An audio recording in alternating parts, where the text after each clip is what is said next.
Bienvenidos a UX al Suave. Este podcast es traído por Sueven Agency, la agencia especializada en experiencia de usuario.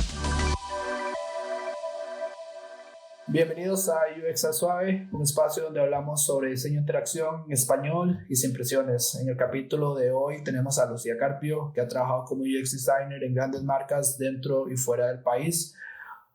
Hola, ¿cómo vas, Lucía? Cuéntanos cómo has estado. Hola, ¿todo bien? Un poco asustada de estar aquí, pero al mismo tiempo emocionada. Ok, es que es súper bueno tenerte acá. Pasemos a quién es Lucía, qué ha hecho, qué experiencia tiene, cuántos años has sido UX designer, diseñadora de experiencia de usuario, digámoslo en español mejor. A ver, cuéntanos más de vos y de cuál ha sido tu camino. Ok, se podría decir que yo empecé desde pequeña con el interés hacia el diseño porque soy la menor de mis hermanos. Mi hermano me lleva 5 años y mi hermana me lleva 8. Y los dos son súper creativos. Y por la diferencia de edad, ya ellos tenían como más experiencia, más conocimientos, y ahí poco a poco me fueron influenciando. Entonces, muchos de los juegos que hacíamos de cuando yo estaba carajilla eran relacionados como a diseño, de cierta forma, digamos. Mi hermanillo tenía una historieta, entonces de todos los dibujos, todos los personajes y todo, él los desarrollaba y yo a veces le metía ahí, le ayudaba un toquecillo a pintarlos o lo que fuera, ¿verdad? Y por otro lado, también mi hermana ya estaba en el cole, entonces tenía tizas pastel y yo las amaba. Yo estaba como en el kinder, y mi hermana me enseñaba cómo mezclar los colores para hacer más colores y el orden cromático de los colores. Entonces, todo eso al final tuvo peso. Y bueno, también, en la familia hay varios diseñadores. Mi abuelo era súper ingenioso, entonces todo eso, yo siempre he dicho que al final, cómo vive uno la niñez, lo influencia y lo marca un toque, ¿verdad? Ya a la vida adulta. Yo decidí que quería estudiar diseño gráfico cuando yo tenía 15 años o menos, 14 tal vez, porque mi hermano estuvo en un cole técnico en Cartago y él sacó la especialidad de diseño gráfico. Yo veía las tareas, los proyectos y todo lo que mi hermano hacía, ¿verdad? Y me llamaba mucho la atención y yo decía, qué chiva, yo quiero hacer eso. Entonces, me propuse, digamos, terminar 9º en el colegio que estaba para después en 10º ya pasarme al cole técnico. Y de camino yo dije, podría ser diseño, podría ser mecánica automotriz, porque los carros siempre me han gustado mucho. Y al final terminé en impresión offset, que no es ninguna de los dos, pero impresión sí es de artes gráficas, todos los procesos de impresión, todas las técnicas, todos los acabados. Y bueno, ahí estuve los 3 años que son del COAO. Fui a práctica y el ambiente de las imprentas me ahuevó un toque, porque para nadie es un secreto que las imprentas a veces no respetan mucho el código de trabajo. El ambiente es como un poco pesado, un poco machista. Tienes que trabajar con químicos, tienes que pasar todo el día con ciner, gasolina y todas esas cosas. Entonces, al final, yo no quería seguir al menos trabajando en artes gráficas. Entonces, empecé la U, decidí estudiar Progra 2 cuatris. Bueno, estuve ahí 2 cuatris. No fue como que dije, voy a ir solo 2 cuatris y ya. Escogí Progra porque mi papá es programador, entonces yo dije, al rato, vamos a ver qué pasa. Es que yo era un desastre como estudiante. O sea, yo creo que todos alguna vez en la U tuvimos algún compañero que uno decía, ¿qué está haciendo esta persona aquí, verdad? Porque siempre estaba como en otras, o, ¿verdad? El legítimo. Yo era esa persona en Progress. O sea, yo entregaba las tareas de programación, las entregaba escritas a mano en el cuaderno, arrancaba la hoja y se la entregaba al profesor, mientras mis compañeros entregaban sus disquetes con sus nombres y corriendo todo el algoritmo que había hecho. Yo llegaba con la hojilla ahí escrita a mano. Y además pasaba mucho tiempo dibujando, entonces yo dije, no, la verdad es que mejor buscar una carrera más afín. Y ahí fue cuando decidí regresar a gráficas y estudiar diseño. Entonces entré a estudiar diseño publicitario. Me gradué y empecé a trabajar en una agencia de publicidad. Llegué y yo tenía como muchas ganas de hacer páginas web y de esas cosas, ¿verdad? Y me dijeron como, no, en este momento los clientes no invierten en eso porque es muy caro. Sí hacemos mucho publicidad de punto de venta y retail. Entonces, de ahí fue cuando empecé a diseñar para print. Eventualmente, como tenía, bueno, para impresos, perdón por mi Spanglish, tenía los estudios en impresión, fui enfocándome más en la parte de arte final y al final terminé siendo la directora del departamento de arte final. Era un departamento chiquitito, estuve ahí como 2 años y resto. Empecé a buscar opciones para ver qué otros caminos de diseño podía explorar. Pensé en tatuar. De hecho, me compré la máquina de tatuar y todo. Estuve practicando. Sin embargo, no soy muy fan de la gente. No, o sea, después me puse a analizar, y si quieren un tatuaje muy cerca de la axila y la persona no se baña, ¿qué pasa, verdad? Entonces ahí fue cuando yo creo que los tatuajes sería complicado decir usted sí, usted no, ¿verdad? Y por otro lado, estaba como la espinilla de diseño web, ¿verdad? Y conocí una gente que hacía aplicaciones móviles y ocupaban un diseñador ahí que les ayudara a recortar piezas, nada más. Entonces yo empecé recortando las piezas y ahí después fui aprendiendo poco a poco la parte de UI, las interfaces gráficas. Y ya después, obviamente, empecé a explorar más hasta que me di cuenta que hay todo un universo de experiencia de usuario. Entonces ahí fue como terminé en eso. No sé qué más había que contestar, se me olvidó, sorry. No, es curioso porque todos hemos empezado como por un sector de diseño puro y duro. Yo inicié como diseñador publicitario, de hecho, pero yo de hecho no tenía como por así decirlo, la habilidad natural para el diseño. Digamos, a mí me gustó diseño publicitario y yo dije, mira, quiero estudiar esto pero boom, ¿verdad? Eso fue. Después yo descubrí el diseño experiencia de usuario y empecé a estudiar hace como 6 años y fue así como, uy, mira, esto existe y yo no sabía que existía. Sí. Porque en Costa Rica no existía. De hecho, bueno, cuando yo trabajaba en la agencia de publicidad, ¿verdad? Y los viernes de la noche a veces íbamos a un barcillo que estaba por ahí, por la agencia. Y yo me puse a hablar con una gente. Entonces, que esa gente resulta ser mi pareja. La típica pregunta es, sí, mira, ¿y vos a qué te dedicas, verdad? Y entonces, él me dice, yo hago desarrollo de aplicaciones móviles y yo por dentro así como... Yo por fuera, yo como, ajá, qué chiva. Y por dentro fue como, wow, eso aquí lo hacen, porque yo no sabía. O sea, yo decía, eso jamás en Costa Rica va a pasar. Aquí lo más es como los menús estos de pantalla táctil de los restaurantes para meter la orden. a lo mucho, o sea, pero aplicaciones móviles así, yo decía jamás. Y ya después descubrí que sí, o sea, que de hecho hay un gran nicho aquí en el país. De hecho, viene por las transnacionales que empezaron con esto de desarrollar, ¿verdad? Aquí, desde Costa Rica, por un tema de costos. ¿Qué tan difícil para un arte finalista es convertirse en diseñador de experiencia de usuario, en tu experiencia?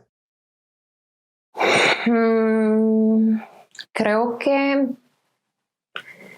si bien hay, obviamente son cosas totalmente diferentes, porque por un lado estás pensando en CMYK, pantones, resolución, ganancia de punto y un montón de cosas. Del otro lado, más bien nada de eso aplica, o sea, trabajas en RGB, la resolución es otra, los tamaños son otros y todas esas cosas son como variables. Sin embargo, en arte final uno tiene que pensar en el medio final, ¿verdad? Si va a periódicos, si va a revistas, si va para una tercera bus. Del lado de experiencia de usuario, entonces uno tiene que pensar a cuál usuario va dirigido, o sea, si es una ama de casa, si es un empresario ahí de finanzas, o una aplicación educativa para chiquitos o un juego. Entonces, todo eso, digamos, como ese proceso medio se parece un poco.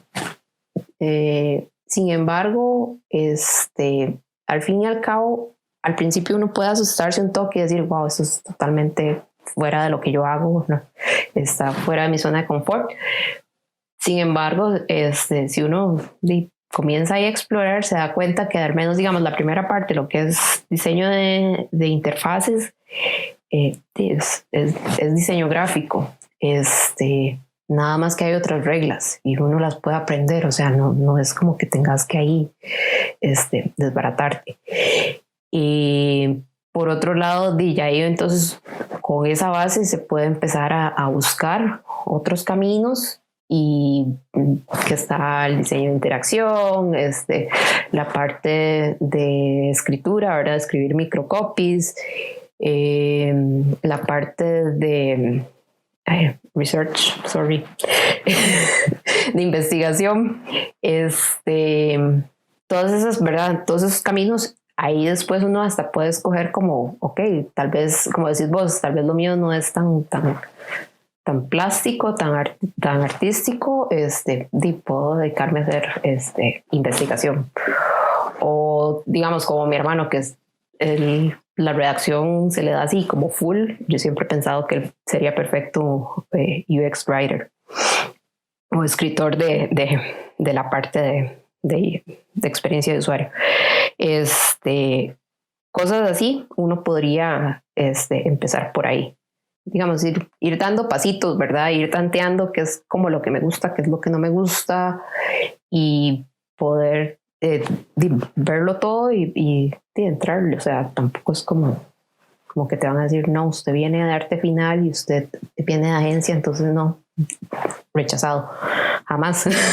Entonces creo que por ahí es cuestión nada más de buscar información y estar atentos a los cambios que sí genera esta industria, porque sí cambia bastante rápido a diferencia de la parte de impresión.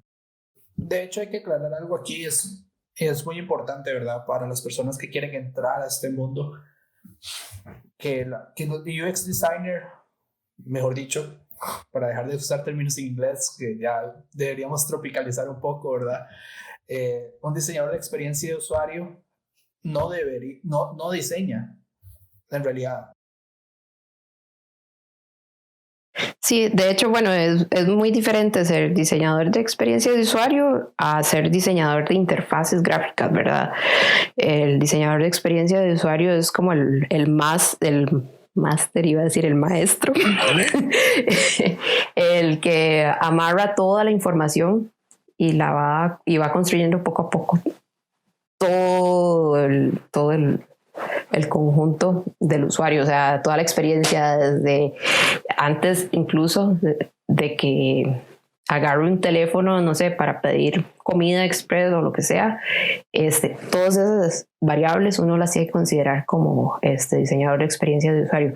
La parte de diseñador ay, se me fue la palabra, sorry, UI, de interfaz, es ya sí, digamos, escoger, bueno, si el botón es verde, si es anaranjado, pero no es solo escoger si el botón es verde o anaranjado por la marca, sino también evaluar todo lo que es accesibilidad, si el color va a ser lo suficientemente llamativo para el usuario, el tamaño, si es el tamaño adecuado para las manos del usuario, ¿verdad? A veces hacen unas cositas diminutas y tal vez las personas que tienen dedillos más gruesos les va a costar. Entonces, hay como toda una guía que podrían empezar por ahí también a buscar ese tipo de información de usabilidad. De lo curioso aquí es que cómo la gente ocupa pensar con empatía en los demás. Yo creo que es donde comienza uno a ser un UX designer, es pensando en los demás. Sí, exacto, porque digamos, tal vez si lo que te gustaba o lo que trabajabas antes era haciendo afiches o posters así como súper creativos y súper locos, ¿verdad?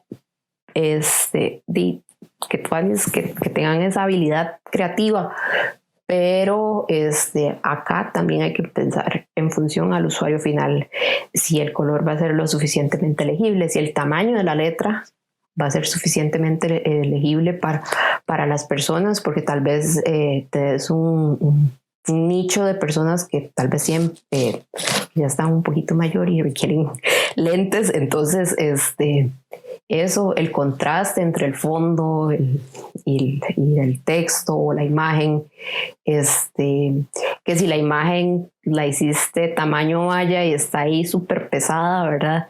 Y tal vez la conexión de Costa Rica, país en desarrollo, no se va a prestar para que uno pueda cargar la imagen, o va a hacer que la aplicación pese un montón. Entonces a la hora de descargarlo va a haber mucha deserción porque la gente va a decir, no, se está durando mucho, entonces chao.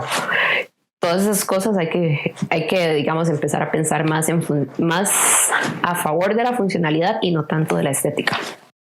Sí, es muy buena esa oración. Hay que pensar más en función.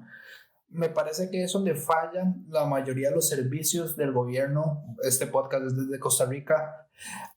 Los servicios que tenemos aquí a nivel de usabilidad son terribles. Sí. De hecho, yo siempre he considerado que Hacienda realmente solo los contadores saben cómo funciona la página de Hacienda. Ese era el mejor ejemplo que tenía, pero no solo ese. Por ejemplo, acá Acueductos y Alcantarillados, la empresa encargada, gubernamental encargada de todo el sistema pluvial de Costa Rica, y sistema de aguas negras, claras y todo el servicio que tenga que ver con agua en Costa Rica, tiene el peor servicio de reportes de averías del mundo, yo creo. Sí, es Facebook. Además, no, el sitio es increíble. O sea, te piden el número de tu medidor para darle el reporte de una avería. Entonces, wow, digamos, vos tenés que poner el número de tu medidor para saber, digamos, poner el reporte. Eso es, o sea, yo estoy en media calle y quiero poner un reporte. Mira, me encontré un tubo en mal estado desperdiciando agua durante horas, sí, pero no me sé el número de mi medidor. O sea, no lo voy a buscar por eso. Pero bueno, complicado. es complicado, correcto.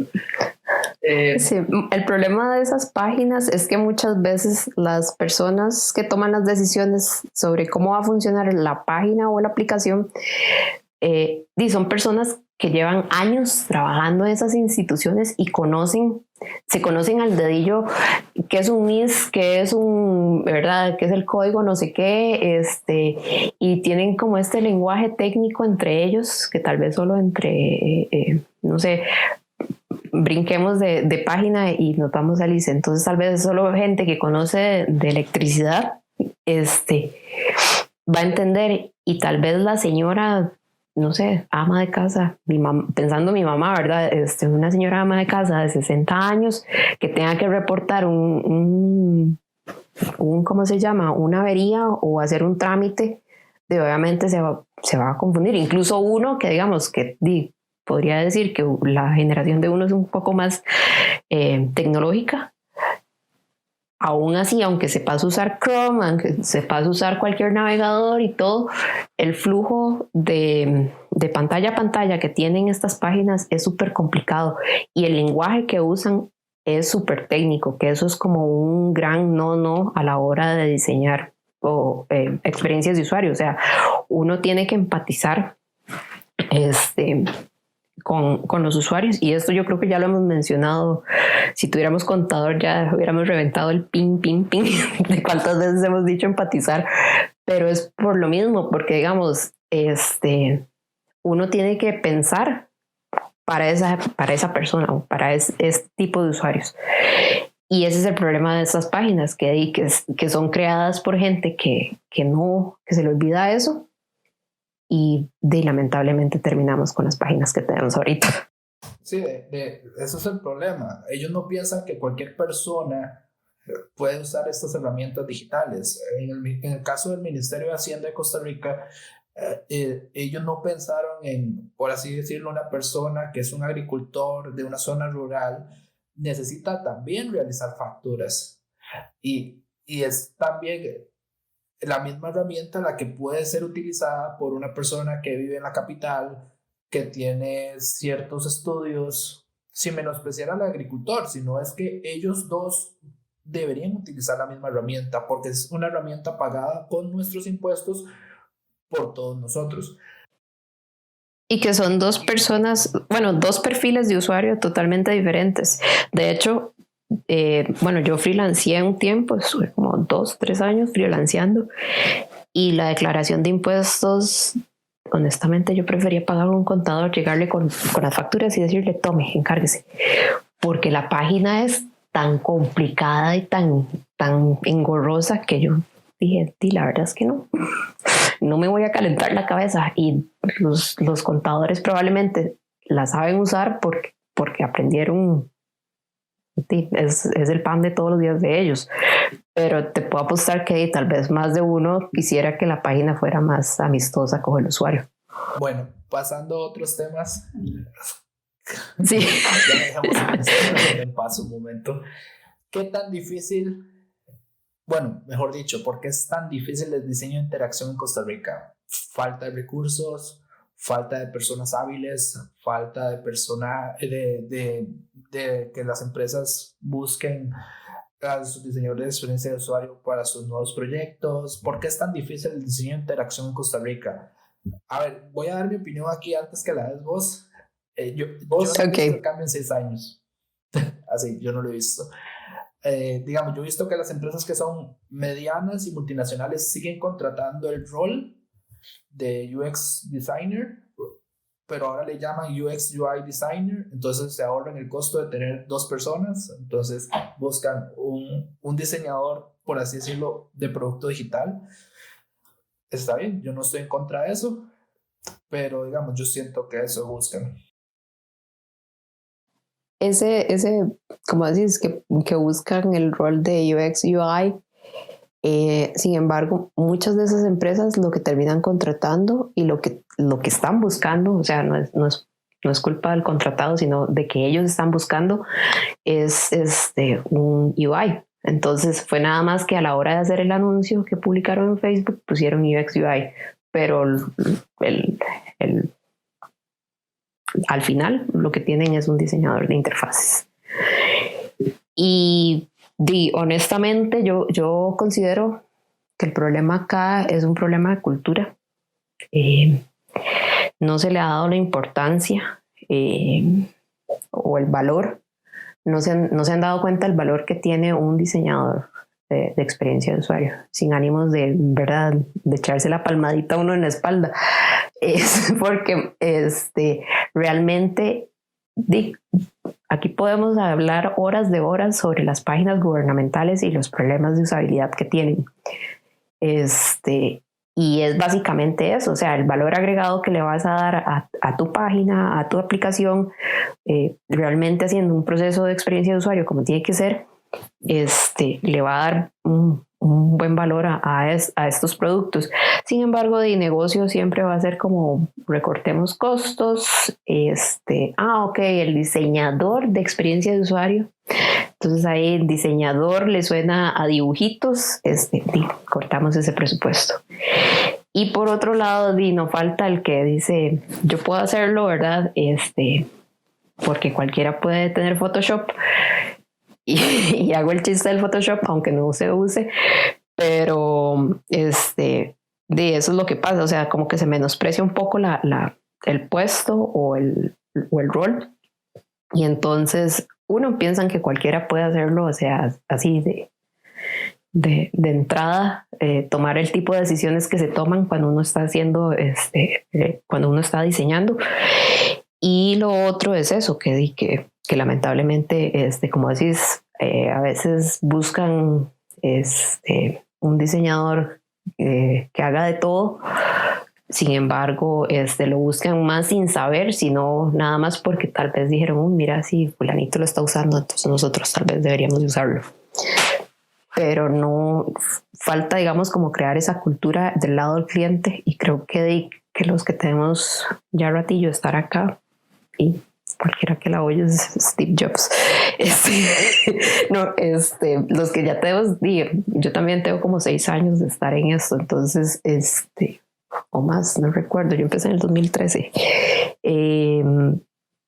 empezar a hacer cultura y empezar a educar a los clientes. O sea, si el cliente llega y te dice, yo lo que quiero es ver los diseños de la interfaz, decirle como un momentito, espérese, que primero hay que hacer este proceso y este otro y empezar, porque sí, a veces es como que ellos nada más están pensando en el producto final y es como quiero ver la aplicación, pero se les olvida que hay que hacer no se les olvida, sino que desconocen ellos que hay que hacer todo el análisis previo a tener algo gráfico y tangible.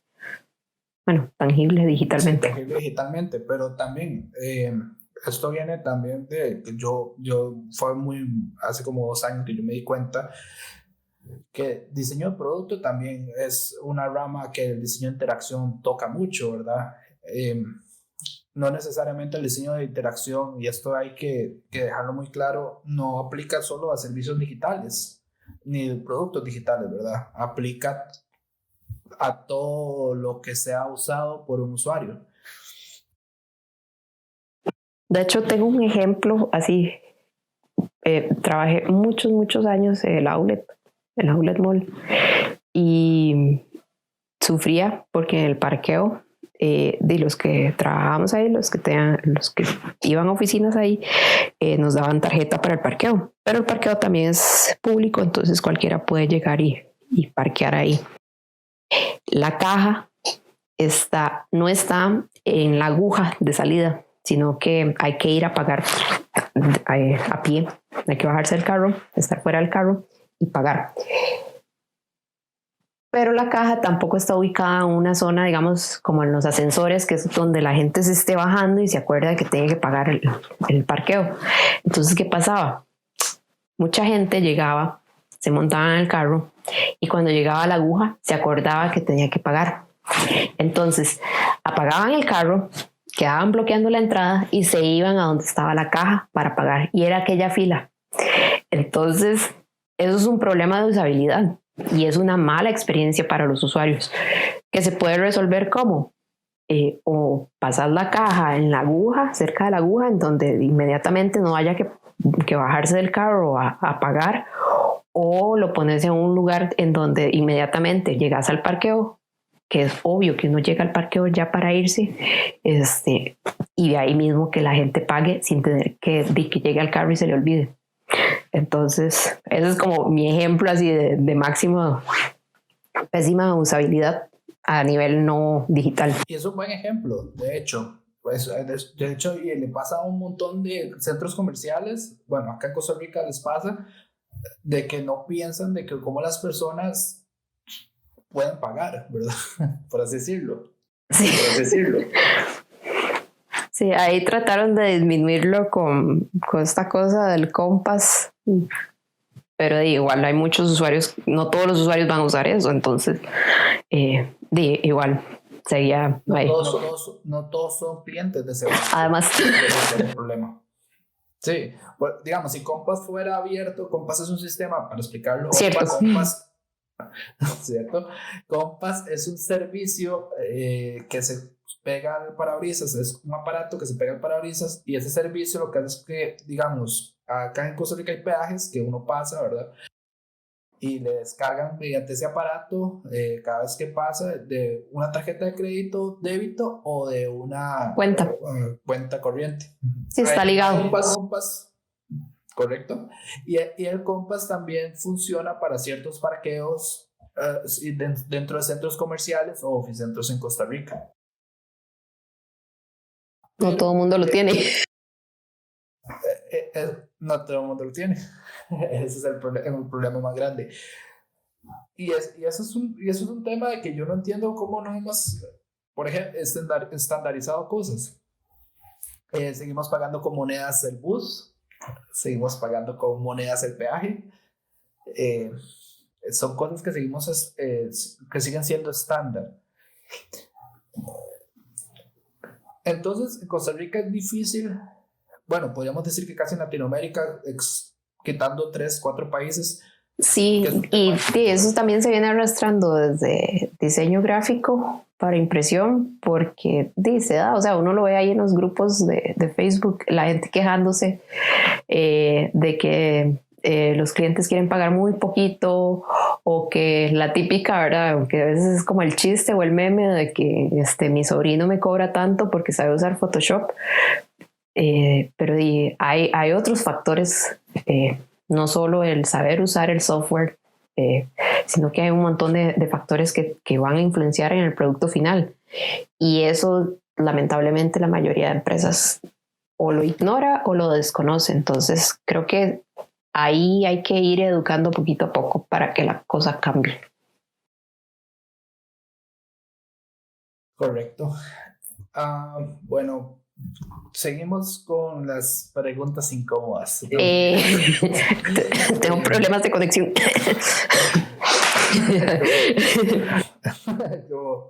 En Zoom, todos en Zoom. O sea, el paso de todos los estudiantes de colegio y escuela de este país en Zoom. ¿Cuál es tu proceso de cero? Digamos, yo ocupo diseñar un producto y, digamos, una aplicación. Y te dicen, bueno, solo la parte de experiencia de usuario, ¿cuál es tu proceso? ¿Cómo adquieres información? Si se puede adquirir información, si es posible. ¿Cómo haces arquitectura de información, si es posible? Cuéntanos todo tu proceso para que la gente pueda comparar y uno pueda aprender también del proceso de otra persona. Lo primordial, obviamente, y lo más obvio es reunirse con el cliente para ver cuál va a ser el proyecto en sí. Ahí uno tiene que preguntar de todo, hasta cómo se llama la mamá, la abuelita, y uno tiene que preguntarle de todo, porque de ahí va a salir el plan, porque no todos los clientes son iguales, ¿verdad? Esto que decía de que no hay cultura, tal vez topaste con suerte y el cliente ya tiene una experiencia previa, entonces ya sabe qué es un wireframe, no sé cómo traducir estos, perdón. No se llama así, en español e inglés no hay traducción, creo. Para los que no están familiarizados con el término, es como un boceto de la aplicación, ¿verdad? Solo que no está tan detallado de que el color va a ser y el botón va a ser así y esto y lo otro. Simplemente es como para distribuir un poco la información dentro de las pantallas. Si están familiarizados con ese tipo de conceptos, genial. Si no, toca realmente desde cero empezar a educar al cliente, explicarle qué es eso, preguntarle si ya hay estudios hechos, investigaciones sobre los usuarios, si la aplicación es un remozamiento, ¿verdad? Porque tal vez la hicieron, no se tocó en 10 años y ahora toca de actualizarla. O quieren dar un giro ahí, abrir un poco más el mercado, entonces quieren no solo dirigirse a ciertos segmentos, sino que quieren, no sé, incluir a los chiquitos. Digamos, Zoom antes no estaba pensado para niños, era más que todo una herramienta de oficina. Y ahora y con esto hubo que hacer ese cambio. Todo ese tipo de cosas uno tiene que preguntarlas, analizarlas, y en base a, digamos, el tipo de proyecto, entonces uno puede dar ahí como una solución. Siempre, obviamente va a tocar investigar, porque por más información que tenga el cliente ya lista y uno la revisa, pero tal vez surjan dudas o quiera revisar algo más, entonces a veces es conveniente hacer otra encuesta, hacer otra investigación. Ya, digamos, definido el proyecto al 100%, que el cliente dice esto es lo que yo quiero, y con este método de trabajo vamos a trabajar, valga la redundancia, qué horror. Ya sea, no sé, tipo cascada, tipo agile, usted nada más está contratado para la parte de diseño y va a estar aislado de la parte de desarrollo, lo cual encuentro terrible, pero es a veces común. Y ese tipo de cosas.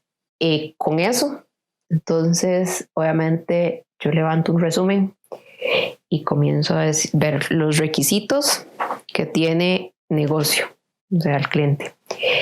Si ya tenemos estudios sobre los usuarios, las necesidades de los usuarios, ¿verdad?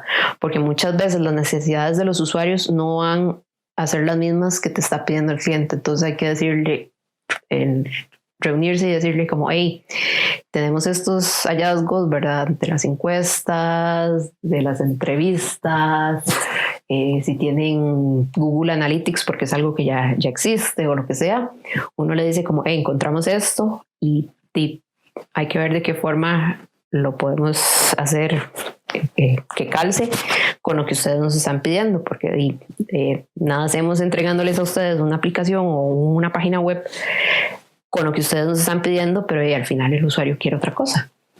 Entonces, de hecho, como historia particular, una vez me tocó un cliente que era liguista. Entonces, ¿qué pasa? Él quería hacer todo blanco y negro, rojo y negro, perdón, soy pésima para el fútbol. Y tal vez el usuario no se sentía identificado con esos colores. Entonces, por ahí también hay que mediar, como buscar ese balance.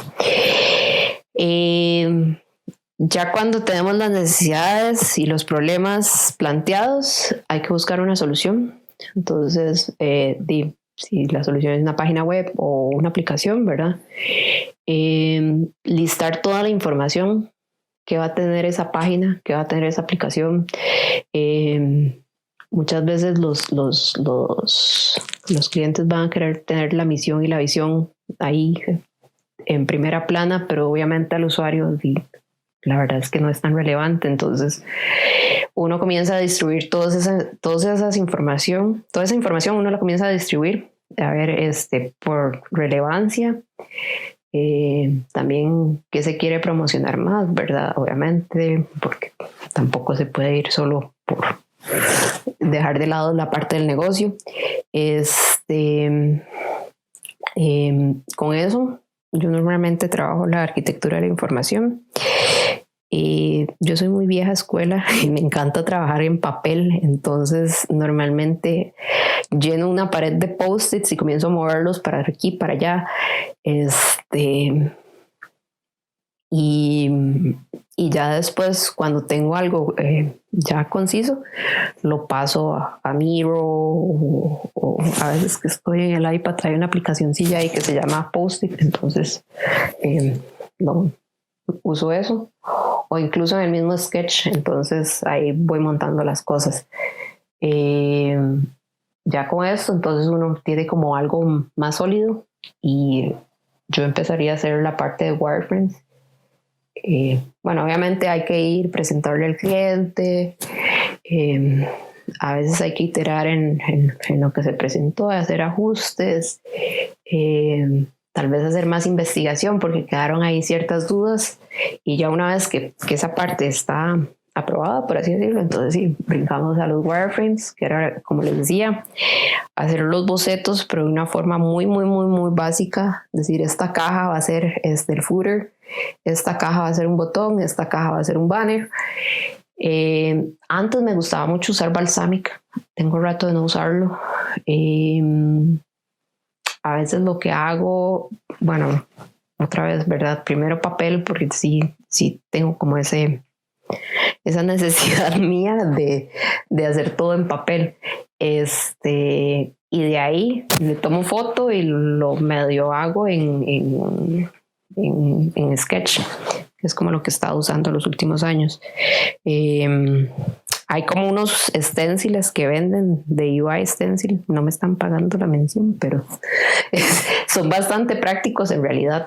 Venden como los stickies ya en forma de iPhone, de Android y de buscador. Entonces, de navegador, perdón. Y tienen como unos stencils de metal. Entonces uno, si les gusta trabajar igual que yo a papel, es como una buena opción. Y si no, a mano alzada, o sea, tampoco es como que tengan que invertir en eso y sin eso no van a poder diseñar, o sea, tampoco. Hay que presentarlo, ¿verdad? Sería ideal empezar a reunirse con los desarrolladores. Esto sí es muy importante, o sea, yo sí encuentro muy, muy, muy importante trabajar mano a mano con los desarrolladores y no en silos, porque hay mucha información que se tiene que compartir. O sea, si yo digo que, no sé, que la aplicación va a mostrar el tipo de cambio, los programadores van a tener que hacer servicios, ver si tienen los accesos, no sé, para consultar al Banco Central, que es el que define los montos, si tienen los accesos para eso, o si tienen que construirlos, si tienen que pedirlos. Y mientras uno va diseñando cómo se vería ese tipo de cambio, ellos pueden ir trabajando en esa otra parte. Entonces por ahí ya es, digamos, a esas alturas del proceso, para mí ya sería más que se presenta, ¿verdad? Se le explica al cliente que es un wireframe. Normalmente casi que el 95% de las veces me ha tocado explicarle. Yo siempre uso la analogía de la casa, de que esto es un proceso como construir una casa, entonces estos son los planos de la casa y más adelante cuando ya estemos más avanzados y me diga que sí, esta pared va a ir aquí, podemos escoger el color de la pared, pero ahorita es nada más decidir dónde va. Entonces siempre les pongo como ese ejemplo porque siento que es como bastante fácil de entender sin tener que entrar en mucho tecnicismo. Y después de ahí crear el sistema de diseño o un sistema de diseño bastante básico, ahí como bueno, la parte del concepto, perdón, me brinqué. Crear el concepto, digamos un par de conceptos ahí para presentarle al cliente, 2, 3 pantallas, ahí como un estilillo, ¿verdad? Y que el cliente diga, sí, me gusta más la A o la B, o hagamos la A con la B.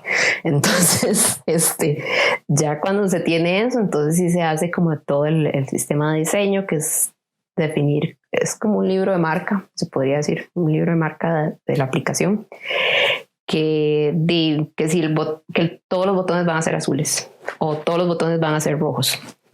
Y no que digamos que en esta pantalla el botón va a ser azul y en la otra va a ser rojo porque es el mes de la patria, entonces vamos a hacer eso. O este mes que es Halloween, entonces los vamos a hacer negro y anaranjado. Sino estandarizar ese tipo de cosas que por usabilidad y para generar una buena experiencia al usuario tienen que ser consistentes. Entonces esas cosas se establecen, se diseñan, se proponen, y con todos estos elementos entonces ya ahí se hace el picadillo o el confeti, que entonces es hacer todas las pantallas usando esos componentes. Yo sí soy muy fan de, bueno, no fan, pero sí, bueno, no sé si fan sea la palabra, pero al menos yo trato de que los mockups o los bocetos que propongo sean no el happy path o el camino feliz, que normalmente se habla de eso, ¿verdad?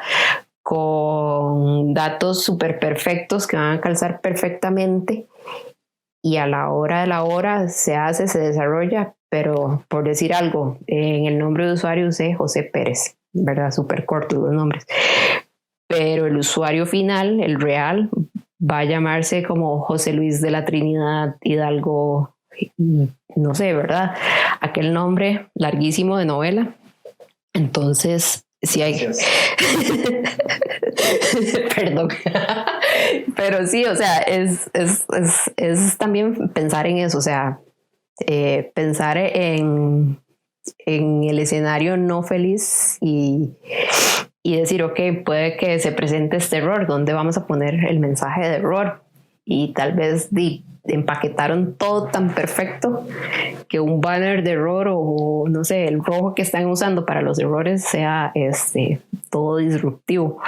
Entonces, por ahí me parece que eso es como mi proceso, o sea, hacer todo esto, pensar siempre no solo en el camino feliz, y obviamente cuando ya está listo y aprobado, se pueden hacer, bueno, hay que hacer los prototipos también, porque muchas veces tal vez no queda claro cuál va a ser la interacción entre pantalla y pantalla o cómo funciona un control de alguna pantalla. Entonces, lo ideal es hacer como algo ahí medio interactivo. Se puede usar como InVision. Bueno, sí, normalmente yo uso InVision, en donde el usuario, sí, el cliente, perdón, va a hacer clic en el botón y entonces se le va a mostrar cuál es la reacción al tocar ese botón. Entonces va a ser un poco más fácil de comprender para ellos, porque tal vez si entre Francisco y yo comenzamos a hablar y tirar ideas y decimos, sí, el botón va a reaccionar a esto y con otro y que no sé qué, por ser los dos diseñadores vamos a entender muy bien eso, pero obviamente el cliente no es la especialidad de él, entonces empatizamos con el cliente y llegamos y le explicamos, y entonces a veces es más fácil enseñarles algo más gráfico y más con lo que ellos puedan jugar, que decirles, sí, vea, entonces este componente que sacó Apple, este es el que va a ir aquí, sino que empotrarlo y decir y hacer las pantallillas ahí que brinquen de una a otra. Eso ayuda un montón. Sí, de hecho es un buen proceso el tuyo. Yo sigo usando papel y lápiz. Sí, es como, no sé, ayuda un montón. Sí he visto, digamos, he trabajado con gente más joven que yo. Bueno, vos sos más joven que yo creo. No, sí. Pero sí he visto que sí son como más digitales. Entonces, bien por ellos porque no están matando árboles. Pero yo sí necesito ahí hacer el derroche de post-its en la pared. Yo, para reducir un poco el gasto, me compré un Galaxy Note, para al menos tener un lápiz ahí cerca y estar ahí haciendo wireframes rápidos o cosas por el estilo, para no gastar tanto papel, pero igual sigo gastando cantidades exorbitantes de papel. Bueno, cuéntanos, pues para ir finalizando, ¿cuál ha sido tu peor error? Que vos digas, bueno, yo ahora con mi experiencia y con lo que yo sé, yo lo hubiera hecho de mejor manera, o mira, es que esto afectó tanto estos usuarios de esta empresa porque mira, puse un botón mal y bueno, y se fue así, ya no hay nada que hacer, ¿verdad? ¿Cuál ha sido tu peor error y por qué? Yo diría que mi error, y he pecado, o sea, y a la fecha yo digo, rayos, ¿por qué lo hice? Es haberme quedado callada. O sea, tal vez a veces uno cuando está empezando uno dice, no sé si decirlo o no, ¿verdad? Porque uno está como con esa nervia, ¿verdad? Pero yo creo, o sea, el mayor error que yo he cometido es ese, quedarme callada y dejar que otros tal vez tomen la decisión que debió haber tomado el diseñador de experiencias, porque es muy común, como te decía, en reuniones que los clientes digan, sí, esto tiene que ser así, así, así, porque porque, no sé, o sea, el tipo de cambio tiene que estar, tiene que pedir un login. Y uno así como, es como pedirle un paso más al usuario. Pero tal vez uno, por ingenuo, no sé, tímido o lo que sea, yo me he quedado callada y es peor, ¿verdad? O peor, o típica, y esa sí es como que yo digo, ¿por qué me quedé callada? Es porque tal vez a veces los programadores están muy llenos de buenas intenciones y proponen hacer algo y yo no. Por dentro yo estoy así como no, ¿verdad? Eso no, es un gran no. Pero ellos, ¿verdad? Hacen como la propuesta con toda la ilusión del mundo, ¿verdad? Y tal vez yo me quedé callada algunas veces y el resultado fue como ¿verdad? Entonces, por ahí, creo que mi error es ese, haber callado. Y creo que por eso ahora, en las reuniones, no me callo, más bien a cada rato es como tal cosa, perdón, no me echen, pero sí, creo que es por eso, o sea, porque sí, al principio, yo me quedaba callada y no decía, no refuté ciertas ideas y las aplicaciones que tuvieron esas ideas ahorita, lamentablemente, son pequeños monstruitos. Bueno, eso es un buen consejo. De hecho, para mí un diseñador UX no debería ser introspectivo, porque si no, no puede adquirir información de sus usuarios o, digamos, por así decirlo, de las personas que son los que manejan el proyecto también. Sí, yo sí peco de callada, bueno, con estos ejemplos, ¿verdad? Pero en general yo soy como muy reservada. Sin embargo, sí soy muy, muy, muy observadora. Entonces, todo como que lo voy analizando, el comportamiento de la gente, como por qué hace esto, tal vez la forma en cómo toman café, en cómo le echan azúcar a la taza, todo ese tipo de comportamientos yo los estoy viendo. Entonces, por ahí también sirve, digamos, como estar observando más de la cuenta. No es que uno sea chepita, es que es curioso. Y sí, o sea, sí siento que, digamos, ahora que estoy trabajando como diseñadora de experiencia de usuarios, sí he tenido que hacer ese esfuerzo en tener que, ok, tengo que hablar con la gente, ok, tengo que abrirme un toque más y hablar. Tal vez antes no lo hacía tanto o y en arte final era como productor gráfico, los otros chicos de arte final y con el proveedor. Pero era como una conversación muy corta y ok, a lo que vinimos. En UX, perdón, en experiencia de usuario, sí, como decís, o sea, hay que abrirse un toque más, hay que hablar más y empatizar mucho. Entonces, uno nada más no es un robot que uno activa un switch y ya, estoy en modo empático, cuéntenme sus problemas y díganme qué es lo que necesitan, sino que uno tiene que crear como esa relación ya sea con el cliente o con el usuario final, ¿verdad? Y en especial con el usuario final, porque digamos, no recuerdo cómo es que dice la frase ni quién fue el que la dijo, pero digamos, el comportamiento del ser humano no es el mismo cuando se da cuenta de que está siendo observado. Entonces, lo mismo pasa con las entrevistas y las encuestas. Digamos, a veces cuesta un montón conseguir que le ayuden a uno con las encuestas. Es como, sí, no, es que no sé qué, ¿verdad? Y te dan ahí la excusa más nada que ver, ¿verdad?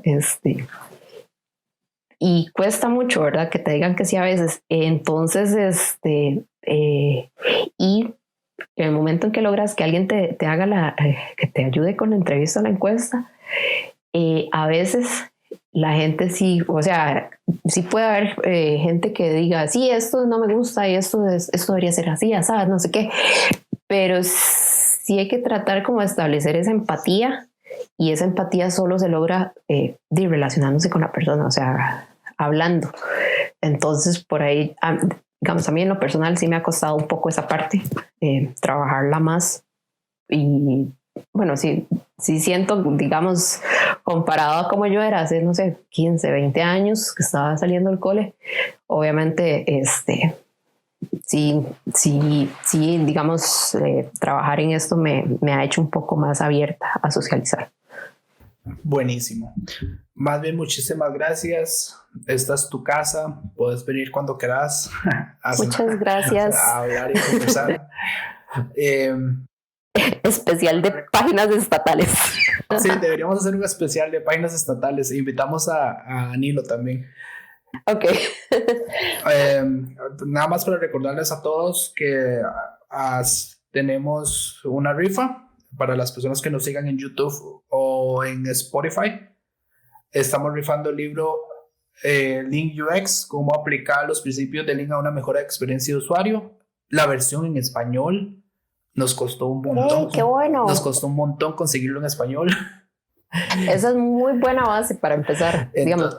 Sí, entonces vamos a estarlo rifando a las personas que nos sigan. Entonces, si lo quieres compartir, Lucy, genial. Pero ese libro fue bastante difícil conseguirlo en español. Normalmente es en inglés, y entonces queremos que una persona que también sabemos que es importante el inglés en este negocio, pero que una persona que está iniciando con inglés, está iniciando con querer ser un UX designer, perdón, un diseñador de experiencia de usuario, pueda aprender de cero con este libro estando en español, ¿verdad? Es un muy buen libro. O sea, si de verdad están empezando, o sea, si de verdad quieren empezar y saben inglés, cualquier lado se consigue, y conseguirlo en español, y no sé dónde lo consiguieron ustedes, la verdad, pero sí, Es secreto cómo lo conseguimos. No, pero sí, nos costó bastante conseguirlo en español. Lo tradujiste y lo escribiste a mano, es eso, ¿verdad? Y lo mandé a una imprenta. No, mentira. Pero no, de nuevo, muchísimas gracias. Gracias a ustedes, más bien, por la invitación. Y para la próxima vamos a hacer un especial de páginas del gobierno. Súper. Más bien, muchas gracias por la invitación. Espero que la gente que nos escucha algo les sirva, algo de todo lo que dije, y que se haya entendido, porque a veces no estructuro muy bien las ideas a la hora de hablar en público. Pero todo bien. Todo bien. Muchísimas gracias. Hasta luego. Bueno, chao.